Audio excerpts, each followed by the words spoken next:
नमस्कार दोस्तों, अरविंदम classes YouTube channel में स्वागत है। मैं किरण चौधरी आज आपको संस्कृत सब्जेक्ट पढ़ाऊंगी।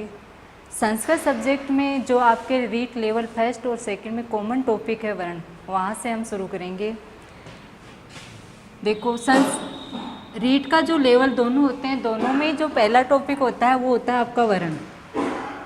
पहली बात होता है कि वर्ण किसे कहते हैं, तो देखो भाषा की सबसे छोटी लिखित ध्वनि को क्या कहा जाता है? वर्ण कहा जाता है। अर्थात इसके और टुकड़े हम नहीं कर सकते। जैसे आपका ए है, ई है, उ, री, कै, हलंत, ये वर्ण ऐसे हैं जिनके हम अन्य टुकड़े नहीं कर सकते। फिर देखो अगला इसमें क्वेश्चन ये बनता है कि वर्ण के भेद कितने होते हैं। तो देखो सामान्यतः वर्ण के दो भेद माने जाते हैं। पहला जो भेद होता है वो होता है आपका अचवर्ण, जिसे स्वर वर्ण कहा जाता है। दूसरा जो इसका भेद होता है वो होता है हल वर्ण, जिसे व्यंजन वर्ण कहा जाता है। देखो हम इन दोनों को विस्तार से पढ़ेंगे। तो जो अचवर्ण होते हैं, अचवर्ण होते कौन से हैं? तो इसकी संस्कृत में जो परिभाषा आती है वो होती है, इसकी परिभाषा स्वयं राजन्ते इति स्वरा, यानी ऐसे वर्ण जिनका स्वतः उच्चारण होता है, यानी जिनका स्वतंत्र रूप से जिनका उच्चारण होता है वो वर्ण होते हैं आपके अचवर्ण होते हैं। फिर आगे होता है कि जो अचवर्ण होते हैं वो कितने होते हैं। तो यहाँ अचवर्ण को लेकर 4 प्रकार के क्वेश्चन बनते हैं। पहला जो क्वेश्चन बनता है कि मूल रूप से जो स्वर होते हैं वो कितने होते हैं।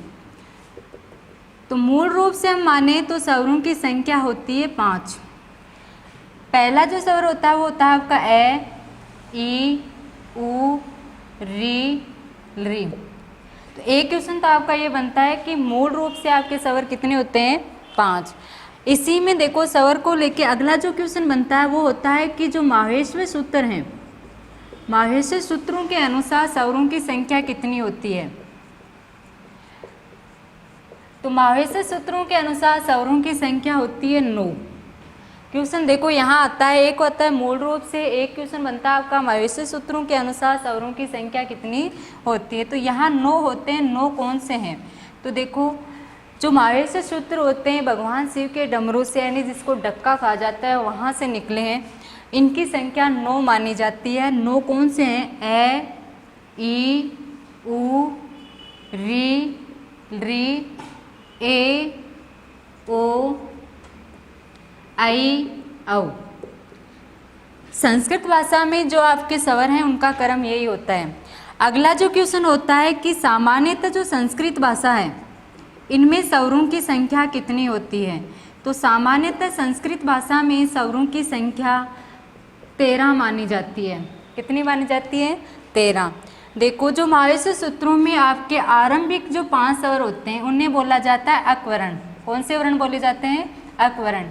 ये अकवर्ण होते हैं। तो इनमें देखो अकवर्ण में आपके 5 वर्ण आते हैं, लेकिन जो अंतिम वर्ण होता है री, इनका कभी भी दीर्घ रूप नहीं बनता।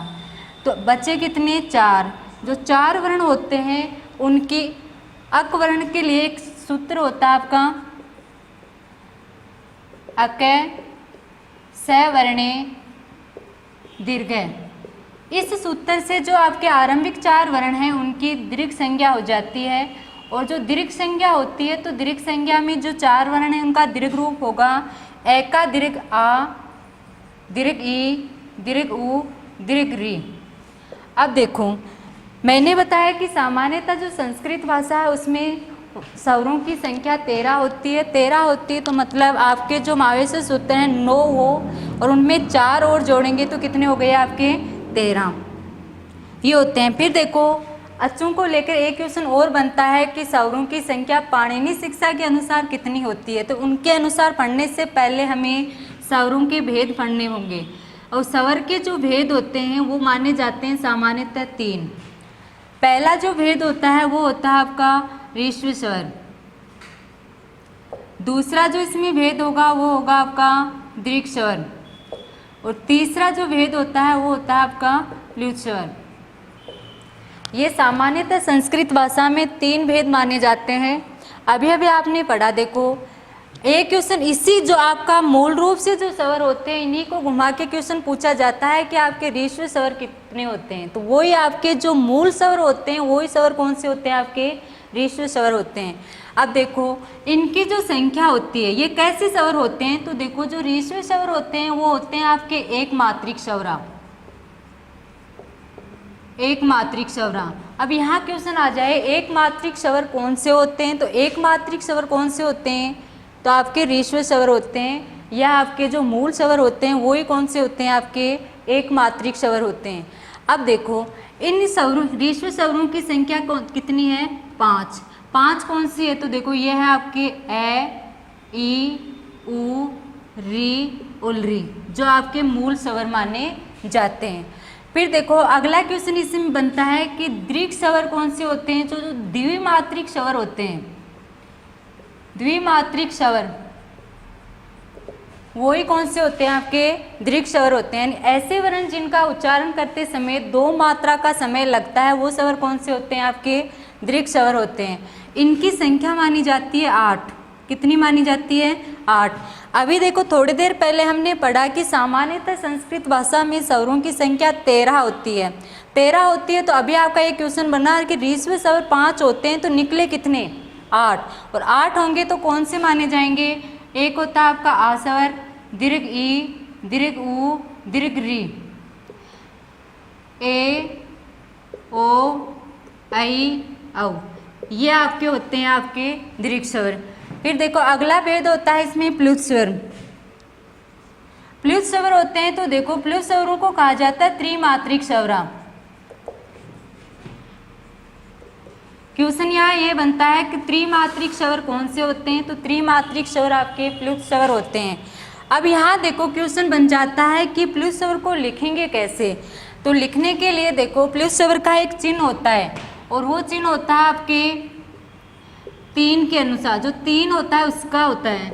अब ये 3 होगा मतलब हम दीर्घ स्वरों के आगे जो ये 3 लिखते हैं इस प्रकार से वही कौन से स्वर माने जाते हैं, आपके प्लुत स्वर माने जाते हैं। जैसे किसी भी वर्ण का उच्चारण बड़ी लय के साथ में किया जाता है, जैसे आ, ई, जैसे हम ओम, इस प्रकार के वर्णों का उच्चारण करते हैं तो वहाँ पर आपका प्लुत स्वर आता है।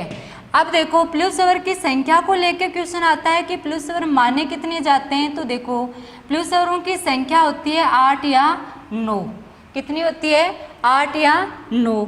अब देखो मूल रूप से अगर हम री को मूल स्वर मान रहे हैं तो इसमें पहले हम कौन से स्वर 9 को मान्यता देंगे या 8 को, तो देखो मूल रूप से हमने री को माना है तो 1 नंबर पे हम प्लुत स्वर में 9 को मानेंगे।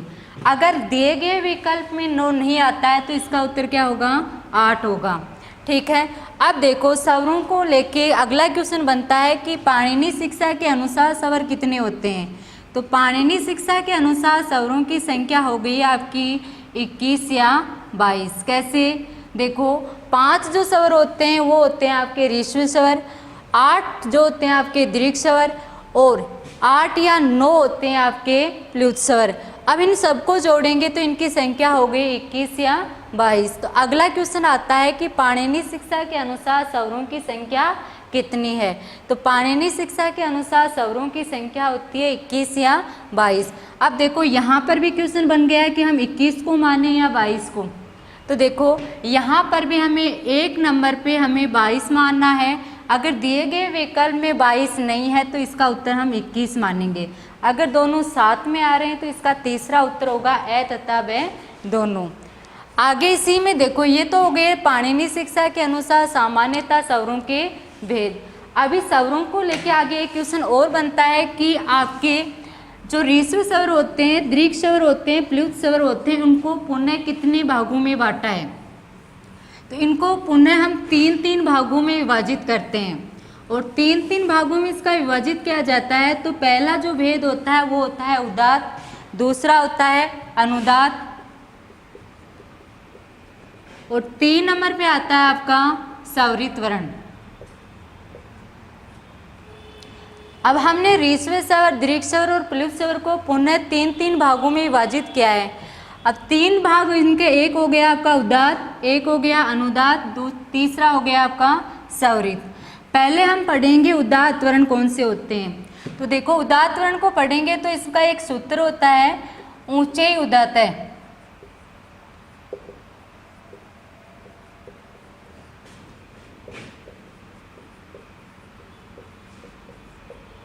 ये इसका सूत्र होता है। इसी की जो वर्ती होती है, इसकी एक वर्ती बनती है और इसकी वर्ती ये होती है कि तालु आदि स्थान के ऊपरी भाग से जिनका उच्चारण होता है वो वर्ण होते हैं आपके उदात्त वर्ण।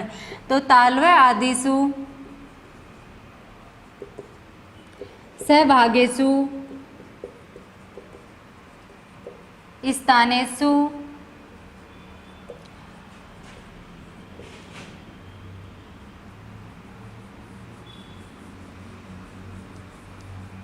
स्थानेषु ऊर्ध्वे भागे उदात्त संज्ञक स्यात्। यानी तालु आदि स्थान के ऊपरी भाग से उच्चारित होने वाले वर्णों को उदात्त वर्ण कहा जाता है। क्वेश्चन इस वर्ती में से यहाँ से निकलता है और यहाँ से क्वेश्चन निकलेगा कि कौन से भाग से उदात्त वर्ण का उच्चारण होता है। तो यहाँ आपके ऊपरी भाग से यहाँ इसका उच्चारण होगा और ऊपरी भाग से उच्चारण होगा तो इसका उत्तर क्या होगा, ऊर्ध्वे भागे। ठीक है, आगे इसी में उदात्त वर्ण में अगला जो क्वेश्चन आता है, अगला क्वेश्चन आपका ये बनता है कि क्या उदात्त वर्ण का कोई चिन्ह होता है। तो उदात्त वर्ण का कोई चिन्ह नहीं होता है। जैसे हम ए लिखेंगे तो ए है तो ये आपका कौन सा वर्ण है, आपका उदात्त वर्ण होता है। ठीक है, आगे देखो अगला होता है, इसी में अगला भेद होता है अनुदात्त। और अनुदात्त जो वर्ण होते हैं उनका सूत्र होता है नीचे अनुदात्त है।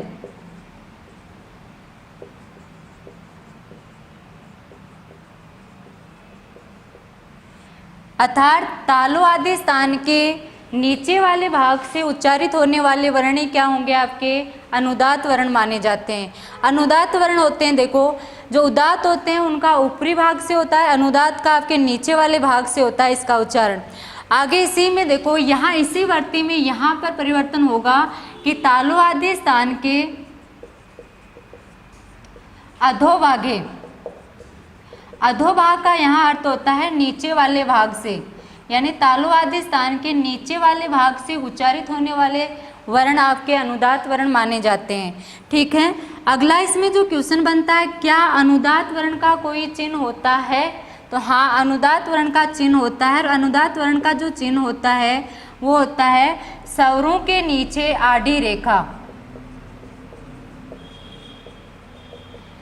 स्वरों के नीचे आड़ी रेखा, जैसे मान लो मैंने लिखा ए स्वर, ए स्वर के नीचे इस प्रकार जो आड़ी रेखा खींची तो ये रेखा कौन सी हो गई आपकी, अनुदात्त वर्ण की हो गई।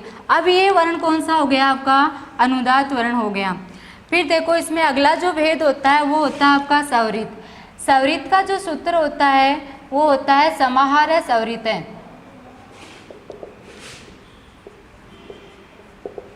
समाहार का अर्थ होता है मेल। अब देखो अभी आपने पढ़ा कि उदात्त अनुदात्त, तो यहाँ हो गया समाहार में आएगा आपका उदात्त अनुदात्त, यानी इसकी जो वर्ती होगी वो होगी आपकी उदात्त अनुदात्वे वर्ण धर्मा समायते सो अच समाहार सहिते। यानी जो आपके उदात्त और अनुदात्त से उच्चारित होने वाले वर्ण हैं वो ही क्या कहलाते हैं, आपके स्वरित वर्ण कहलाते हैं। ठीक है, देखो उदात्त वर्ण का जो उच्चारण है वो होता है ऊपरी भाग से, अनुदात्त वर्ण का उच्चारण होता है आपके नीचे वाले भाग से। तो अब देखो इन दोनों के मेल से अगर ये वर्ण बन रहा है तो इसका उच्चारण कौन से भाग से होगा, तो जो स्वरित वर्ण होता है उसका उच्चारण होता है मध्यम भाग से। कौन से भाग से, मध्यम भाग से। ठीक है, अगला इसमें क्वेश्चन ये बनता है कि जो समाहार वर्ण होते हैं इनका कोई चिन्ह, तो हाँ इसका एक चिन्ह होता है, इसका चिन्ह होता है स्वरों के ऊपर खड़ी रेखा।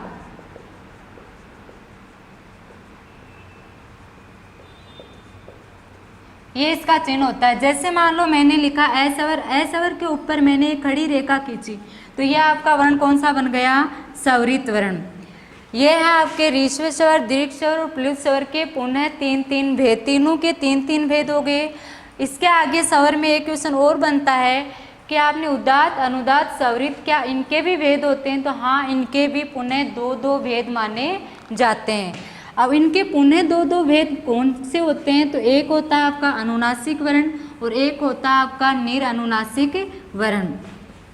अगला जो आपका क्वेश्चन बन रहा है वो बन रहा है आपका उदात्त अनुदात्त स्वरित के पुनः कितने भेद होते हैं। तो उदात्त अनुदात्त स्वरित के पुनः दो दो भेद माने जाते हैं। दो दो भेद में आपके होते हैं, पहला जो भेद होता है वो होता है आपका अनुनासिक वर्ण, दूसरा इसमें जो भेद होता है वो होता है आपका निरनुनासिक वर्ण। देखो अनुनासिक वर्ण क्या होते हैं, तो अनुनासिक वर्ण यानी ऐसे वर्ण जिसका नाक के साथ मुख से उच्चारण होता है, यानी नासिका मुख है वचनो अनुनासिके वर्णा, यानी नाक सहित मुख से उच्चारित होने वाले वर्ण ही कौन से होते हैं, आपके अनुनासिक वर्ण होते हैं। तो जो इसकी वर्ती होगी, इसकी वर्ती ये होगी मुख नासिका वचनो अनुनासिके, यानी मुख सहित नाक से उच्चारित होने वाले वर्ण ही कौन से होते हैं, आपके अनुनासिक वर्ण होते हैं।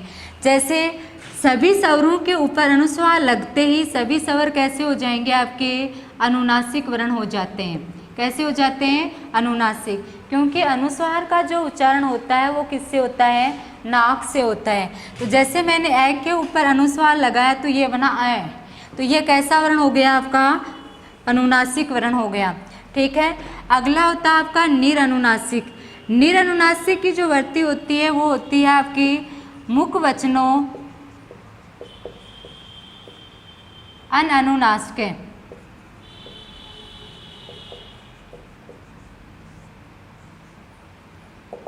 यानी केवल मुख से उच्चारित होने वाले वर्ण कौन से होते हैं, आपके अनुनासिक या निरनुनासिक वर्ण होते हैं। ठीक है, जो आपके मूल रूप से जो स्वर सभी होते हैं वो सभी स्वर आपके कैसे हैं, निरनुनासिक वर्ण है। ये था आपका स्वर को लेके टॉपिक। इसके आगे इसी टॉपिक में जो अगला भेद होता है वो होता है आपका हल या व्यंजन वर्ण। और हल या व्यंजन वर्ण के जो पहली परिभाषा होती है कि व्यंजन वर्ण किसे कहा जाता है, कितने होते हैं, कितने इसके भेद माने जाते हैं। तो इसी का जो वर्ण का जो दूसरा भेद होता है वो होता है आपका हल वर्ण, और हल को ही क्या कहा जाता है, व्यंजन वर्ण। इसकी जो परिभाषा होती है, इसकी परिभाषा होती है परतंत्र वर्णा व्यंजनः, यानी ऐसे वर्ण जिनका स्वतंत्र रूप से उच्चारण नहीं होता, अर्थात जिनका स्वरों की सहायता से उच्चारण होता है, वो वर्ण कौन से होते हैं, आपके व्यंजन वर्ण होते हैं। ठीक है, अगला इसमें जो क्वेश्चन बनता है कि व्यंजन वर्णों की संख्या कितनी होती है, तो जो व्यंजन वर्णों की संख्या इसमें मानी जाती है वो होती है 33। कितनी, 33। जो आपके देखो 5 तो आपके वर्ग आ जाते हैं, कै वर्ग, चै वर्ग, टै वर्ग, तै वर्ग, पै वर्ग। 4 आपके अंतस्थ व्यंजन वर्ण आते हैं और 4 आपके उत्सव व्यंजन वर्ण होते हैं। तो इनको कुल मिला के कितने हो गए आपके, 33। अगला देखो इसी में जो क्वेश्चन बनता है कि जो व्यंजन वर्ण है इनके भेद कितने माने जाते हैं, तो व्यंजन वर्ण के 3 भेद माने जाते हैं। कितने भेद, 3 भेद। पहला जो इसका भेद होता है, इसका भेद होता है स्पर्श व्यंजन वर्ण। देखो स्पर्श व्यंजन वर्ण का जो सूत्र माना जाता है, इसका सूत्र होता है कादियो मांस अनय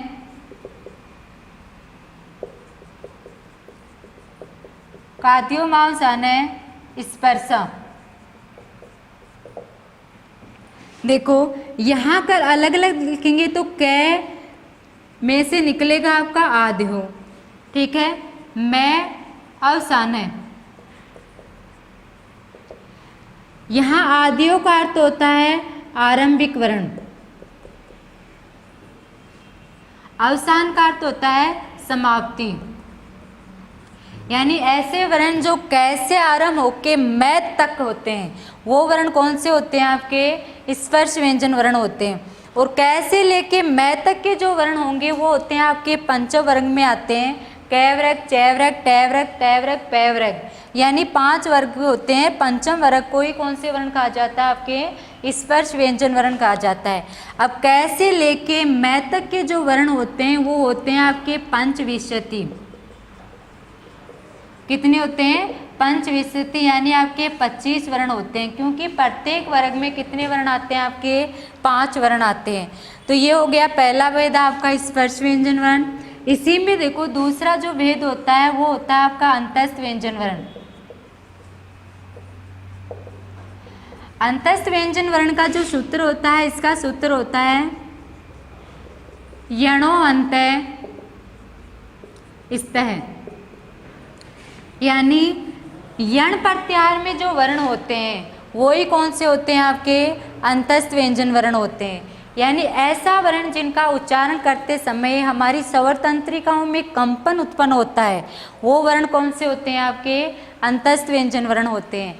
अंतस्थ व्यंजन वर्णों की संख्या 4 होती है, चत्वारह होती है। कितनी होती है? चत्वारह होती है। ठीक है, अब देखो यहाँ रीट 2016 में क्वेश्चन बना था कि अंतस्थ व्यंजन वर्ण का संस्कृत भाषा में क्रम कौन सा होता है। तो यहाँ देखो क्वेश्चन 2 प्रकार से बन रहा है कि संस्कृत भाषा में अंतस्थ व्यंजन वर्ण का क्रम कौन सा है। तो संस्कृत भाषा में जो अंतस्थ व्यंजन वर्ण का क्रम लेंगे वो लेंगे हम कहाँ से? माहेश्वर सूत्रों के अनुसार। और माहेश्वर सूत्रों के अनुसार अंतस्थ व्यंजन वर्ण का क्रम होता है य, व, र, ल। अब देखो यहाँ पर एक क्वेश्चन और बन गया कि हिंदी भाषा में इसका क्रम कैसा होता है। तो देखो हिंदी भाषा में अंतस्थ व्यंजन वर्ण का क्रम होता है य, र, ल, व। अब देखो यहाँ पर क्वेश्चन बन गया, ये क्वेश्चन संस्कृत भाषा वाला क्रम वाला क्वेश्चन आया हुआ है। अब देखो क्वेश्चन ये पूछा जा सकता है कि हिंदी भाषा में अंतस्थ व्यंजन वर्ण का क्रम कौन सा होता है। तो हिंदी भाषा में इसका क्रम होगा य, र, ल, व।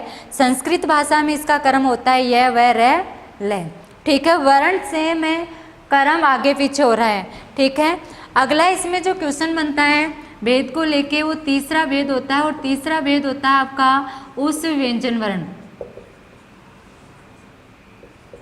उस व्यंजन वर्ण, उस व्यंजन वर्ण का जो सूत्र होता है, इसका सूत्र होता है सलय उस्वेमाणा। यानी जो सल प्रत्याहार में जो वर्ण होते हैं, कौन से प्रत्याहार में? सल प्रत्याहार में जो वर्ण होते हैं वो ही कौन से होते हैं? आपके उस व्यंजन वर्ण होते हैं। उस व्यंजन वर्णों की जो संख्या होती है वो होती है चत्वारह, यानी इनकी संख्या भी कितनी होती है? 4 होती है। और 4 होती है तो 4 वर्ण कौन कौन से आते हैं? तो 4 होते हैं आपके, देखो कौन सा? तालव्य से, मूर्धन्य से, दंत से, और एक होता है आपका है। तो ये हो गया आपके उस व्यंजन वर्ण।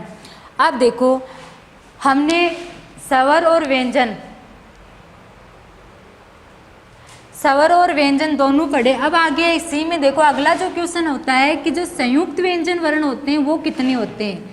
तो जो संयुक्त व्यंजन वर्णों की जो संख्या कितनी होती है, कितने माने जाते हैं? तो संयुक्त व्यंजन वर्ण होते हैं आपके 4। इसी में अगला क्वेश्चन बनता है संयुक्त व्यंजन वर्ण, और संयुक्त व्यंजन वर्णों की संख्या चत्वारह होती है, 4 होती है। 4 वर्ण आपके कौन से होते हैं? तो 4 वर्ण, पहला होता है आपका क्षय। ये आपका वर्ण होता है, जब तक हलंत होगा तब तक वर्ण है, हलंत हटते ही आपका क्या बन जाएगा? शब्द बन जाएगा। एक होता है आपका त्रे, एक होता है गे, एक होता है श्रे। देखो जो क्षय होता है इसका उच्चारण होता है आपके कै प्लस से। त्रे होता है आपका तय प्लस रे। गे होता है आपका जय प्लस ये। श्रेय होता है आपका स प्लस रे। इनसे बन के आपके कौन से वर्ण बनते हैं? संयुक्त व्यंजन वर्णों का निर्माण होता है।